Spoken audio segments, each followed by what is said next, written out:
Queridos irmãos, a paz do Senhor, retornando com você nesta sexta-feira à noite para darmos continuidade à meditação na palavra do Senhor.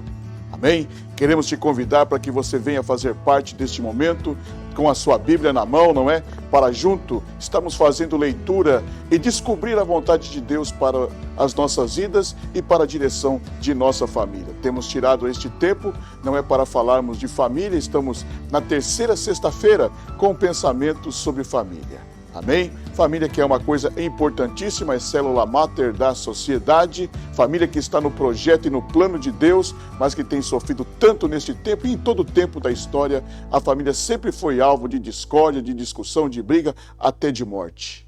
Tá certo? Mas que eu e você em Deus possamos encontrar saídas para a nossa família.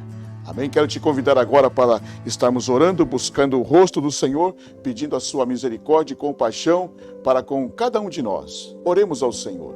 Maravilhoso Deus, eterno Pai, no precioso nome do teu Filho amado Jesus, nós nos reunimos esta manhã na sua presença, Senhor, com o coração agradecido, com a alma rendida, Senhor, meu Deus e meu Pai, pela vida. O Senhor tem nos dado esta oportunidade, Senhor, e te somos gratos, porque o Senhor é o Deus da vida. Maravilhoso Deus, a esse que vai se chegar esta palavra, que eles sejam, Senhor, meu Deus, fortalecidos neste tempo, para que possam encontrar saídas e soluções para tudo que estejam ou estão vivendo.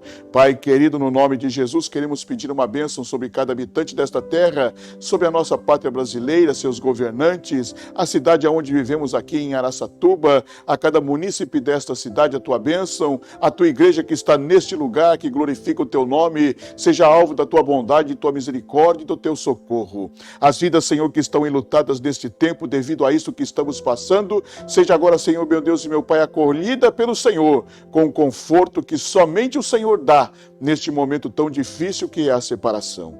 Fortalece, alegra, Senhor, meu Deus e meu Pai. Num precioso nome do teu Filho amado Jesus, também te pedimos a presença gloriosa do teu Santo Espírito, para que isso se faça valer, Senhor, a tua palavra que tem poder e autoridade. Graça, Senhor, meu Deus e meu Pai, e que confronta os homens a um viver diferente e melhor. Pai Celestial, pedimos a tua bênção, visita agora, Senhor Jesus, a cada vida, a cada coração, pedimos tudo e te agradecemos. Em nome de Jesus, amém. Um louvor aí todo especial para a sua vida.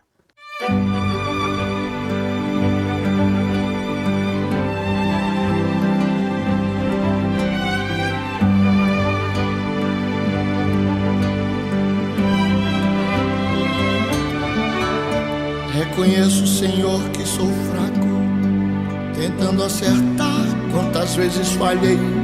Não sou como quero, nem como tu queres, meu Deus, eu bem sei. Eu quisera ser puro e mais santo, os meus pensamentos e atos mudar, mas às vezes eu sei, e tu sabes, Senhor, não consigo te glorificar.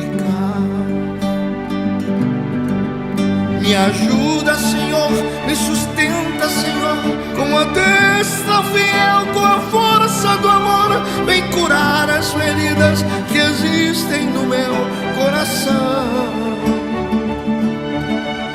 Uma coisa eu posso saber, pelo que me fizeste na cruz, tu me aceitas assim como eu sou, ó amado e sublime Jesus.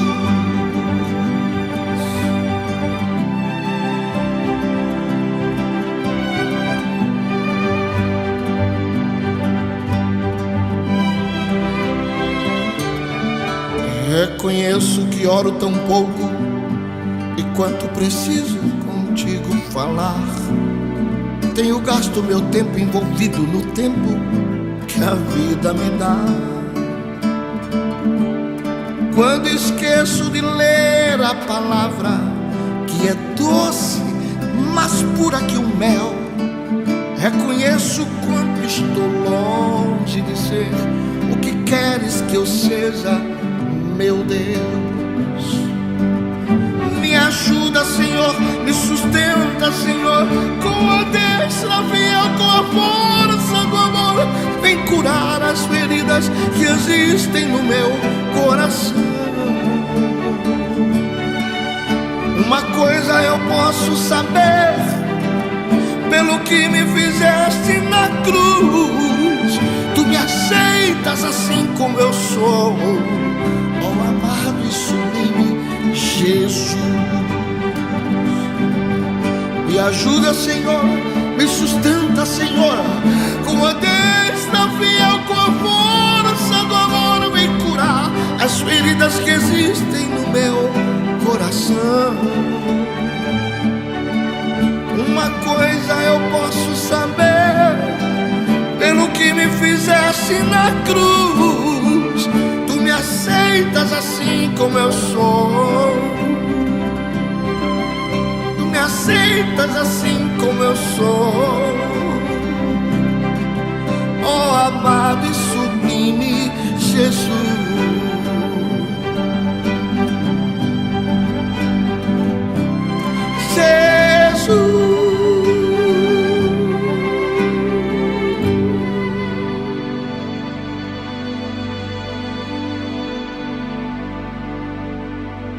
Retornando aqui com você depois deste louvor, não é glorioso, e querendo concluir esse pensamento que iniciamos falando sobre família, falamos sobre eu e minha casa, numa olhada do Salmo 128. Na sexta-feira passada falamos sobre não deixe minar, não é a casa, a questão do segredo e da mentira.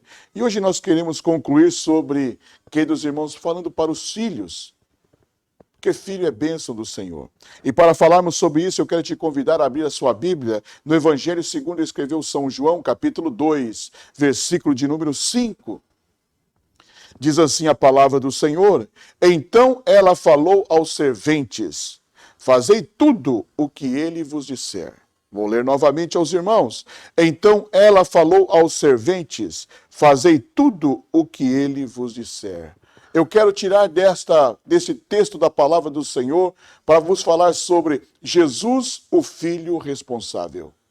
Jesus, o Filho responsável.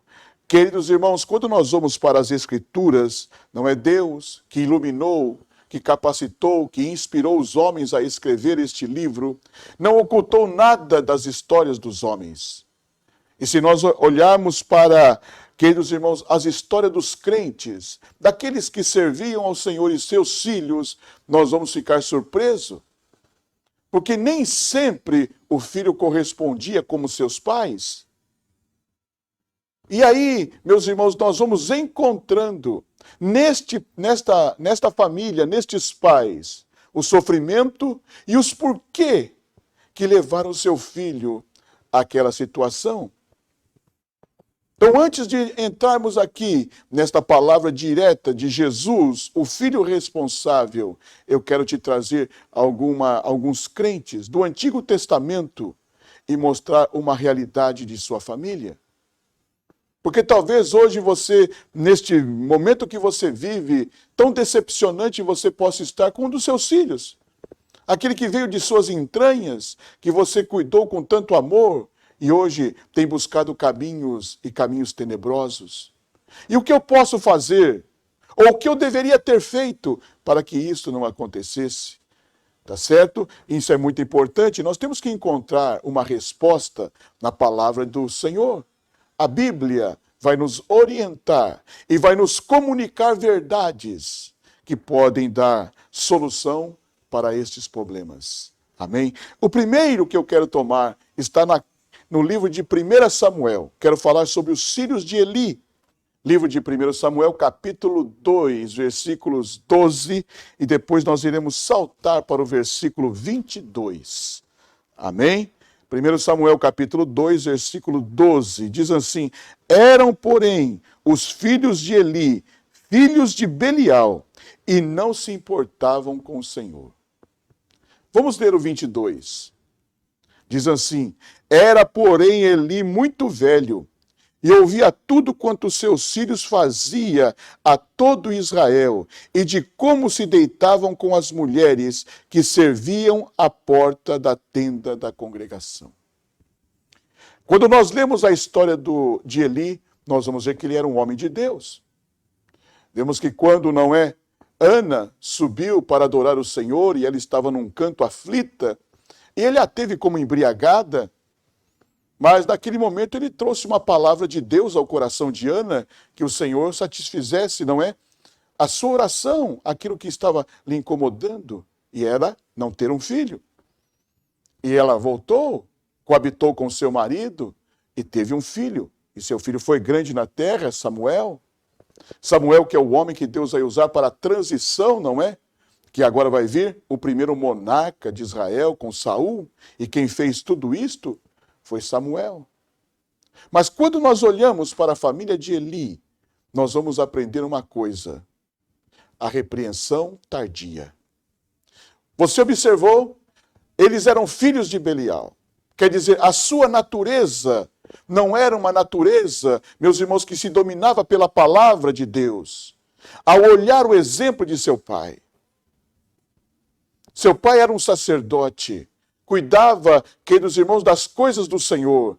Nele estava a palavra de Deus, confirmada na vida de Ana. Confirmada, não é, naquilo quando Samuel ainda era tão pequeno de idade. E ele fez compreender Samuel que quando ele ouvisse aquela voz, ele dissesse: fala, porque o teu servo ouve, porque o Senhor queria falar com Samuel. Então observe que Eli era um homem que tinha entendimento de Deus. Era um crente, porém seus filhos tinham uma natureza muito má. O escritor sacro diz que eles eram filhos de Belial. Mas sendo velho, é que Eli vai lhe dar um conselho, uma palavra. Queridos irmãos, bem disse o livro de Provérbios, mais vale a verdade falada do que o amor escondido. E aqui nós observamos que existem situações da vida que nós temos que observar desde a infância de nossos filhos e corrigi-los. Uma correção com amor, uma correção com prudência. Queridos irmãos, aquele que vai corrigir não puxa a orelha. Aquele que vai corrigir não faz com chinelo. Não, aquele que vai corrigir não usa de truculência, de força, de violência. Porque quando nós começamos, meus irmãos, a golpear, nós perdemos o sentido.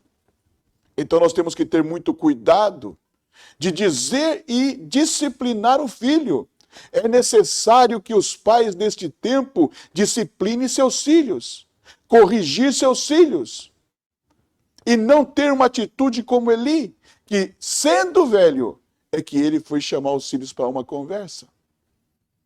Aí já estava tudo montado.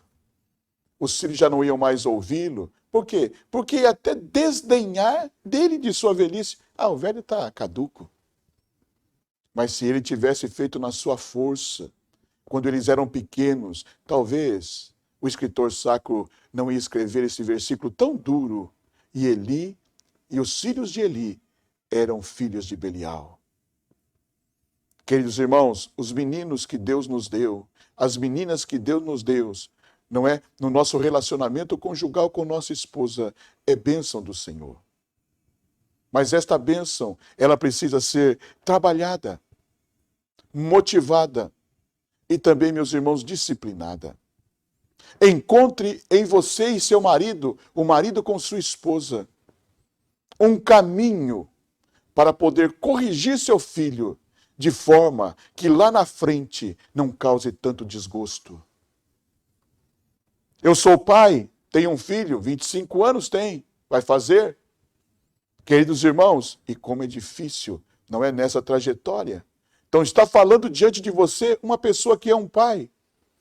E que nessa trajetória da vida, não é, observou e pôde encontrar soluções em algumas coisas. Eu glorifico a Deus e quando eu ouço a palavra da boca do meu filho, ô pai, me alegra, me satisfaz, eu vejo um pedaço de mim nele, e a minha esposa vê um pedaço dela nele, e talvez hoje você não esteja querendo olhar para esta realidade que está na sua frente, e talvez você queira se fechar e dizer assim, deixa ele cuidar da sua vida para lá e eu vou cuidar da minha vida para cá.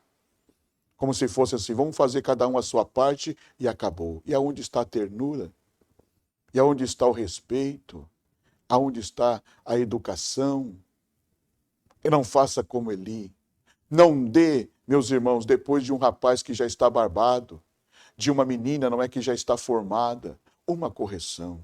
A correção tem que ser no segmento da vida, de maneira a pegar na mão desde quando é criança e instruir no caminho em que deve andar. Que Deus me dê graça e te dê graça, e que encontremos solução de que este que veio ao mundo por nós possa ser de bênção e que faça valer, meus irmãos, diante desta sociedade, aonde os valores são outros, aonde, meus irmãos, se perdeu a identidade, aonde, meus irmãos, não tem. Se você hoje ligar um aparelho de televisão, você tem que tomar cuidado, porque do outro lado existem pessoas malignas que mudaram o sentido da verdade, que hoje buscaram, não é, nos seus relacionamentos mudados e querem formar a sociedade deste tempo. Saiba que quem forma é a casa é a primeira escola. O pai e a mãe são os primeiros, não é, pedagogos, professores que vão instruir esta criança. Não perca o ânimo. E você que hoje está me ouvindo, sua esposa está grávida, talvez da primeira gravidez, tenha todos os seus cuidados, vai ler as escrituras, vai buscar boas literaturas para também poder, não é, se apropriar disto para poder levar seu filho. Mas saiba que o exemplo familiar é de suma importância. Eli nos dá um ensino fundamental, a correção tardia. E quando a correção é tardia, não faz efeito.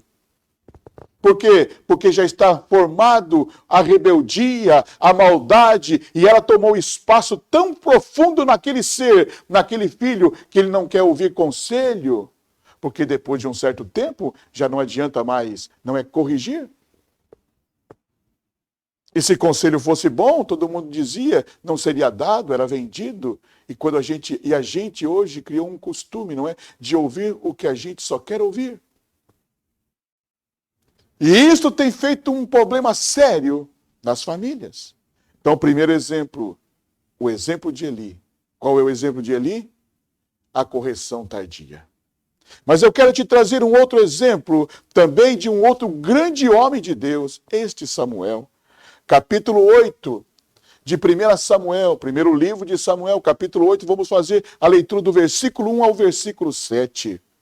Tendo Samuel envelhecido, constituiu seus filhos por juiz sobre Israel. O primogênito chamava-se Joel, o segundo Abias, e foram juízes em Berseba.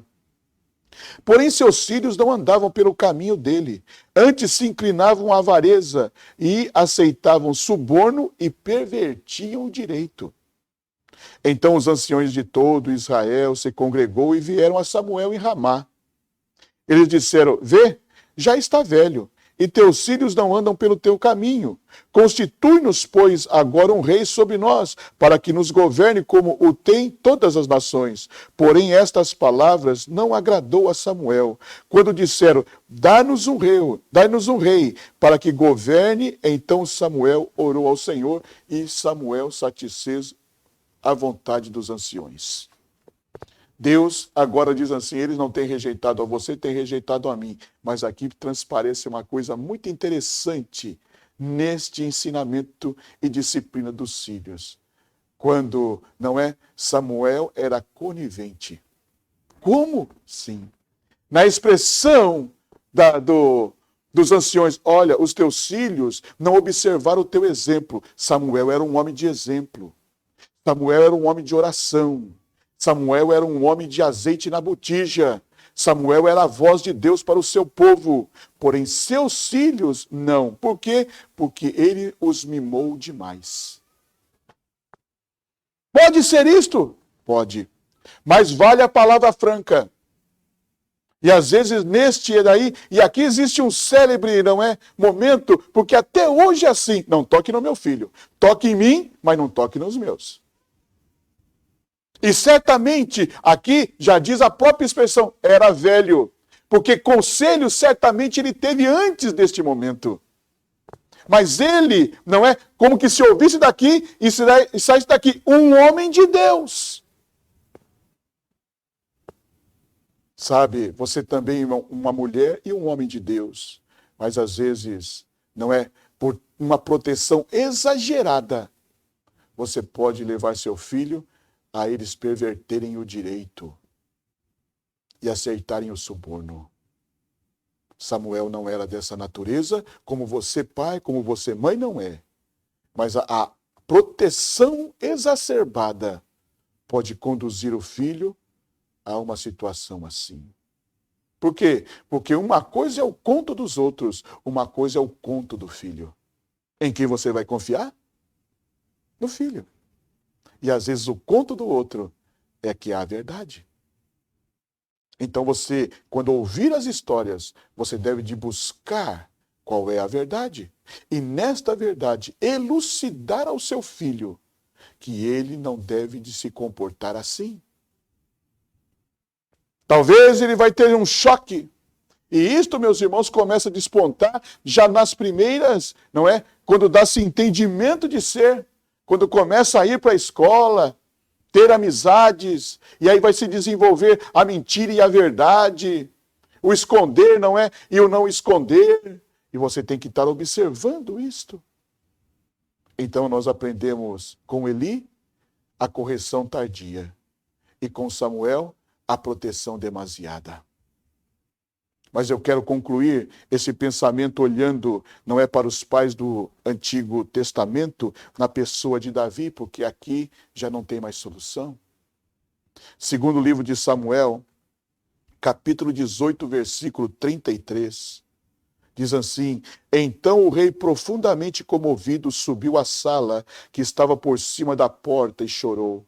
E andando dizia: meu filho Absalão, meu filho Absalão, quem me dera eu morrera por ti. Absalão, meu filho, meu filho. Qual foi o problema aqui? A vista grossa. Vista grossa, pastor? Sim. Porque esse problema aqui, esta é uma história que todos os pais deveriam de ler e reler. Porque aqui está uma intriga, que começaram tudo questão de irmãos. Por um problema de seus irmãos, que não é que coabitou com sua irmã com violência. E ele, Absalão, queria tomar parte nessa situação. E seu pai foi empurrando de barriga. Existem problemas que surgem no seio familiar, doméstico, que não pode ser levado com a barriga, com a paciência. A paciência não vai produzir coisa boa nessa questão. Você tem que dar um basta. E Davi deveria de tomar uma atitude, não é? Ou exilar seu filho, ou tomar uma posição, meus irmãos, de poder separar a sua irmã que já estava agora numa situação difícil. Quem iria casar naquele tempo não é com a filha do rei daquela situação? E ela, a menina, era uma menina crente. Se você observa pela própria maneira de se comportar, aí também vem, não é? As más amizades. Porque ele, o irmão, aqui, não é, de Absalão, amava a sua própria irmã, e ele queria ter, e ele foi com seus amigos, e os seus amigos lhe deram um conselho. Que conselho maldito! Filho, não traga conselho de fora, ouça o conselho de teus pais. Filha, ouve o conselho de tua mãe.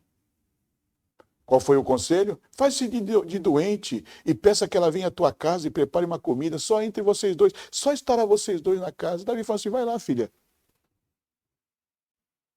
A trampa já estava armada.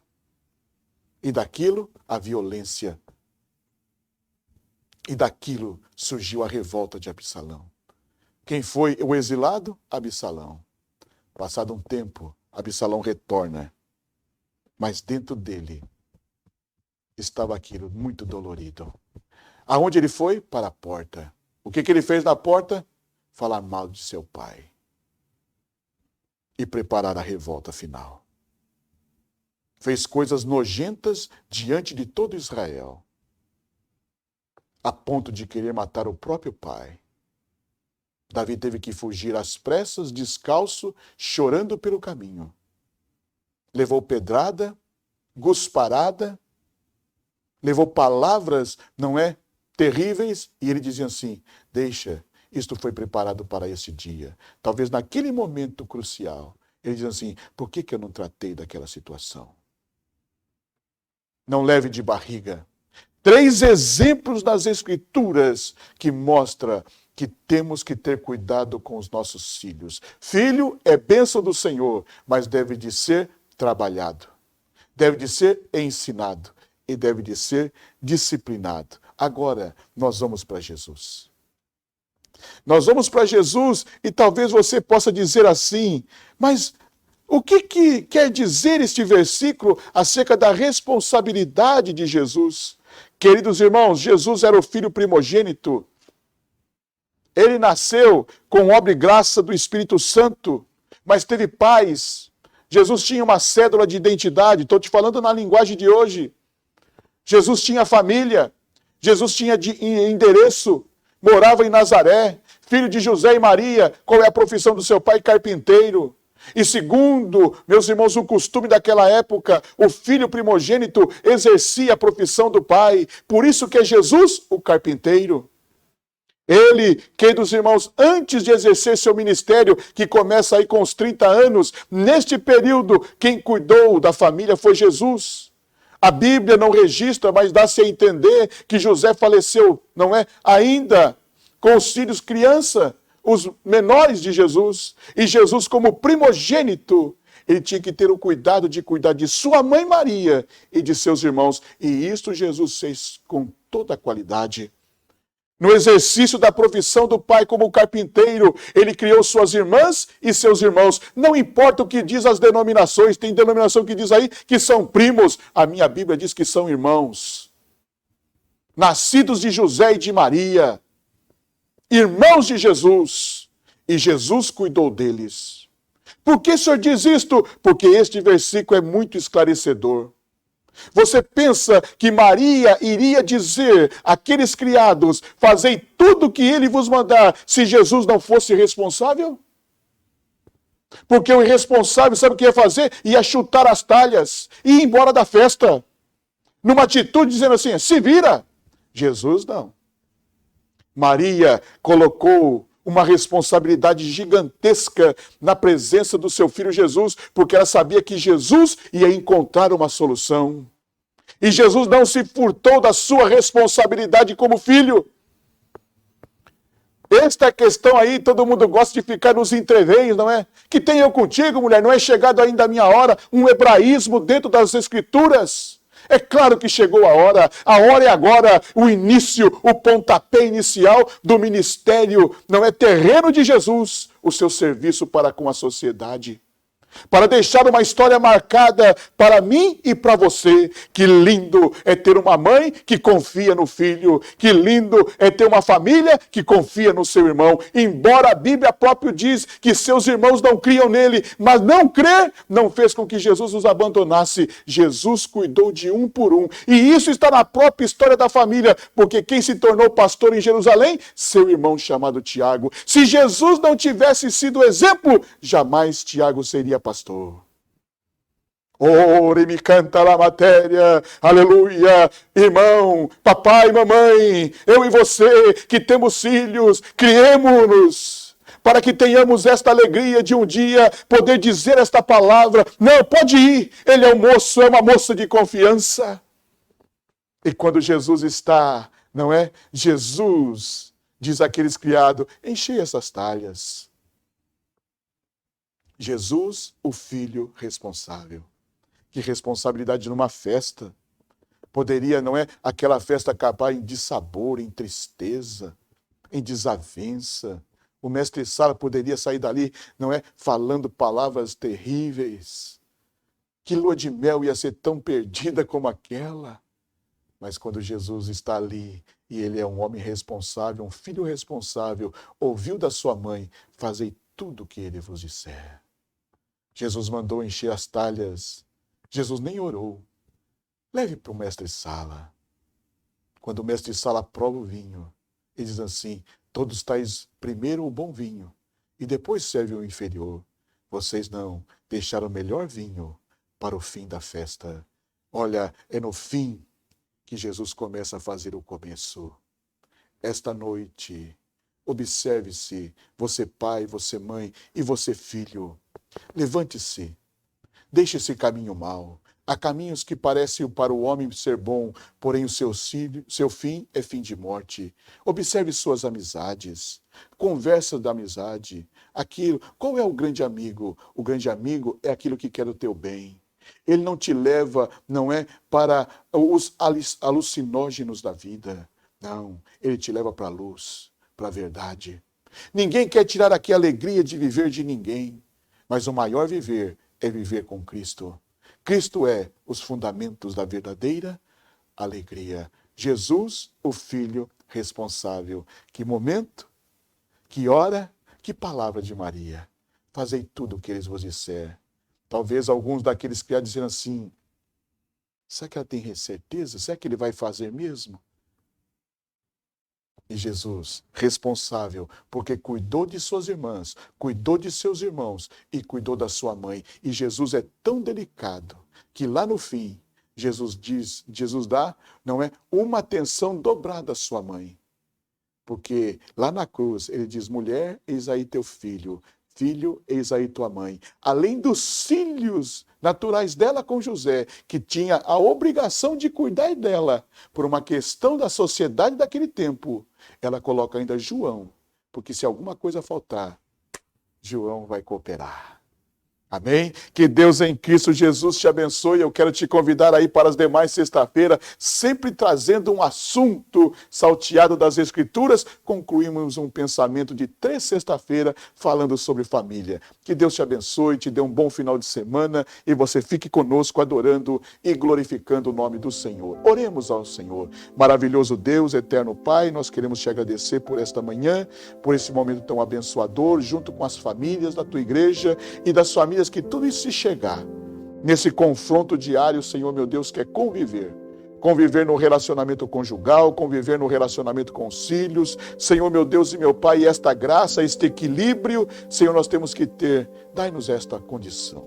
Nos abençoa, nos fortalece, nos ajuda, Senhor meu Deus e meu Pai, para que possamos viver momentos felizes. Com a tua bênção, com a tua graça, é o que te pedimos no nome de Jesus. Que o grande amor de Deus, a graça de nosso Senhor e Salvador Jesus Cristo, a comunhão e a consolação do Espírito Santo seja com as nossas vidas e que juntos possamos dizer amém. Deus te abençoe.